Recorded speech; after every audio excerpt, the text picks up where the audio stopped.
Now that we've finished the market cycle, let me repeat the three pillars again. It was market cycle, debt, and exit strategy. Let's really focus on the debt component in this lesson. So debt comes down into various different ways. We're talking about creative financing in this masterclass, but there's other forms of debt. When you're looking at a deal, remember, don't look at it at the lens just through owner financing. Jake and I, when we first started back in 2013, we didn't have strong balance sheets.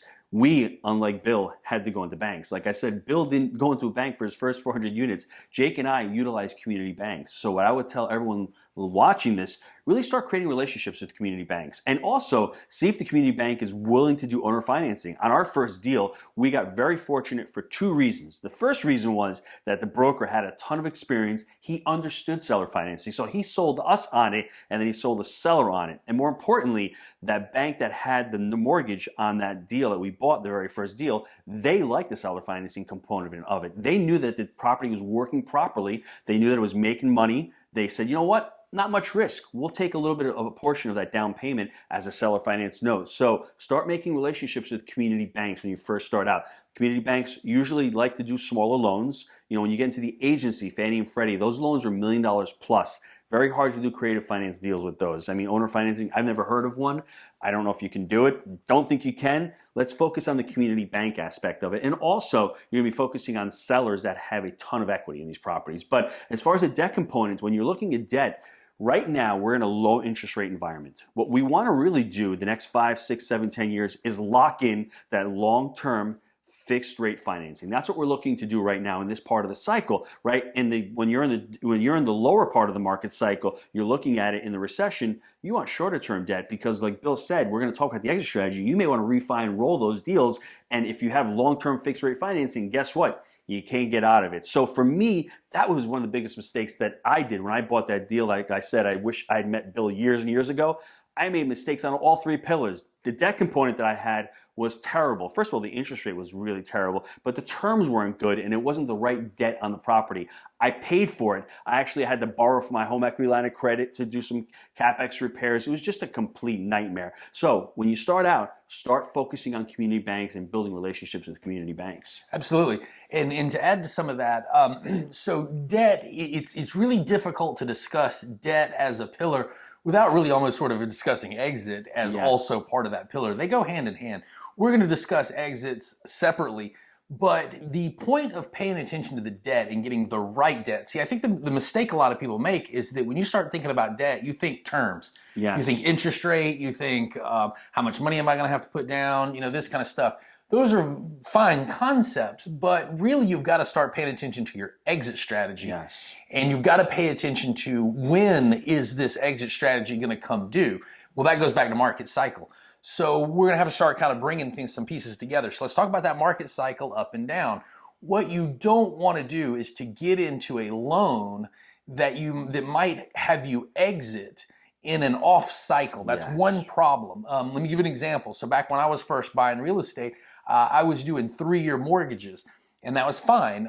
From 05 to 08, that first 3-year mortgage was great. From 08 to 2011 or 12, whatever it was, you know, in the recession, that didn't work out so well. That was not so good. So point being, and this is why you can start to see why we say pay attention to the market cycle and the debt. If you get short-term debt, that can be risky in a down cycle because you're going to have to that loan will come due, your exit.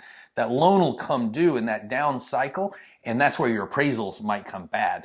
But in the same sense, I wrote $1 million check to, actually a little over $1 million check to Fannie Mae once.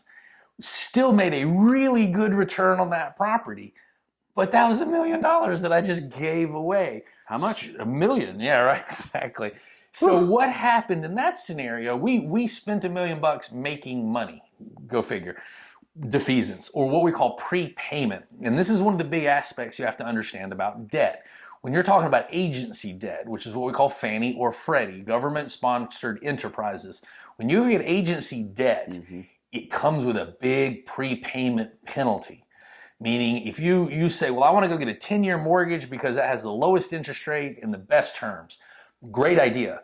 But hold on, is this a fix and flip property? If you go in and you buy something and you say, well, I'm going to buy it, I'm going to fix it up, and then we're going to refinance in a year or two, or we're going to sell in a year or two, and you go get a 10-year note from Fannie Mae, you're going to have a massive prepayment penalty come due when you try and get out of that deal. So this is where we have to say, and you can we'll kind of preempt some of this, but you have to pay attention to that market cycle. What kind of asset are you getting? What's the plan with this deal? And now get debt that allows you to exit and allows you to make use of your business model. So fix and flips, if it's something you want to buy and refinance and roll, things of this nature on the upside of a market, when the market's getting better and better and better, you actually probably want to go more like local lender, community bank, because their exit their exit fees are going to be infinitely less. You're probably going to pay more in interest rate. You're probably also going to get less loan to value. But don't overlook that, because don't think that's the end all of a loan, because the prepayment can really mess you up. So as I said, I bought a property in 2016 or so. We thought, by 2017, we're going to be at the peak of the market. Man, that's going to be it. So my partners and I, it was a 254 unit property. We went in and we got a 10-year Fannie Mae mortgage, and we thought, all right, we're smart. We're gonna hold on to it for at least 7-8 years. We're gonna let the economy go down and then come back up, and then we'll sell it. We mistimed the market. Were we at the peak of the market in 2016, 17? No, not at all. We thought we were. We thought we were. Coming back from 2013 up to 16 and 17, asset prices really elevated and cap rates compressed and dropped. So we're like Bill said, 10 years. We're around the 10-year time frame. So Bill was saying, you know what, this is what it looks like. So yes, we thought this is good math. We're going to get a long-term loan. We're going to be safe. We're not going to have to exit the deal, and we'll be good. 18 months later, somebody unsolicited just walked up and knocked on our door and wanted to buy the property. We bought this asset for about $55,000 a door, and within 18 months, someone was offering us $76,000 a door. That's a lot of money. Really good payday in 18 months. Oh yeah, but we forgot the defeasance part. $1 million of our profit went to pay off that mortgage so that the new buyer could come in and buy it. Now, a lot of people say, well, isn't that an assumable mortgage? Why didn't the buyer just assume the mortgage? Well, let me tell you why they didn't. 2 reasons. One, they didn't like our lender.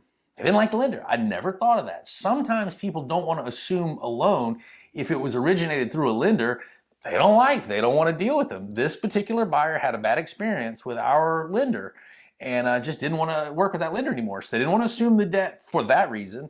And the other reason, no more interest only. You see, within that 10-year note that we got, our first 2 years were interest only, which means the first 2 years we cash flowed like a beast, right? We were making all this money. Well, that's exactly how the buyer looked at it. Hey, we want to go get a new mortgage so we can get 2 years of interest only. And basically what the buyer said was they gave us 2 prices, a loan assumption price and a cash price. The cash price was $1 million more than the loan assumption price. So it was a net nothing. We wound up giving them the cash price, taking the extra $1 million and then giving that to Fannie Mae to pay the defeasance or the prepayment penalty. So it was a wash, but that was $1 million I didn't put in my pocket. That kind of hurt my feelings a little bit. So what we're trying to do here is we're trying to make you avoid that $1 million mistake. Yeah. And how do you do that? This is the word I want you to write down.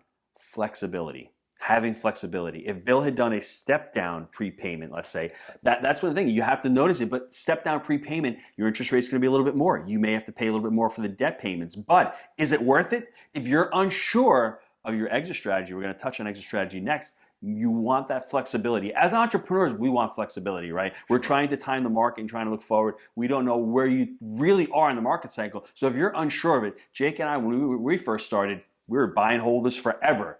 But you know what? As you start seeing your equity escalate and that return on equity that you've built up is not there, maybe sometimes it's the time to exit. And if you don't have that flexibility on the debt, that arrow in your quiver, you have one less arrow in your quiver. You have one less option to make, and you want to have as many options as possible. Now, I would never criticize somebody for making money, even though they lost $1 million. He made a lot more than that. A 35 or 40% IRR on that is wonderful. But that lesson, he's not going to make that mistake going forward, so he can have that flexibility. But we made $1 million making several other $1 million. Yes. So I'm okay making money even though I didn't maximize my Yes. full profit, because it could have gone the other direction like it did for me in the earlier cycle, is that we actually lost money because we had to get out of the deal in that down cycle. So I think all of this is really going to kind of come together in the third section when we talk about exit strategies. Yep. We'll bring it all together and you'll understand how all three fit together. But yep, again, a quick recap. It's market cycle, paying attention to where we are, where we're going, getting the right debt that fits the market cycle and your business plan. What's your business plan? Yes. The exit strategy. But how do we know when we're at the peak of a cycle? How do you know when we're at the absolute? I've got a formula to tell us exactly how you know when the market I know what is he's at going to its say. peak. I've heard him so many times. You like this. You look back over your shoulder and go, oh, there it was. There goes the peak. That's Yes. it. You Yes. can't. You can never time a market perfectly. Don't try. It's ignorant to think that you can. It's always hindsight is 20/20, right? So we only know when we've passed the peak of the cycle by looking back and saying, oh, there it goes. So we have to prepare and we have to project forward. Are you going to maybe leave some meat on the bone? Maybe get out a little early and be safe? Yes. If you try and maximize the market to the last day, you're not doing much other than gambling. Yes. And that's about like going to Vegas and just betting on black or red, black or red. Well, it will come up the opposite eventually. And you'll lose. Yep. So we've got to learn how to project forward and don't try and maximize your business model 100% of the time. It's okay to leave some meat on the bone to stay safe and to not lose money on that down cycle. And more importantly, when you're in business, you leave a little meat on the bone, you're going to get repeat business. If you're out there squeezing every single nickel, people don't want to work with you. Remember, you're solving problems and creating value through these creative financing techniques. If you're squeezing every nickel out, people aren't willing to work with you. So just think of that. Now, if you have any questions down below, terms we've used, prepayment, Fannie, Freddie, leave them down below in the comment section. I'll answer any of the questions that you have. We're going to move on to the exit strategy in this next video.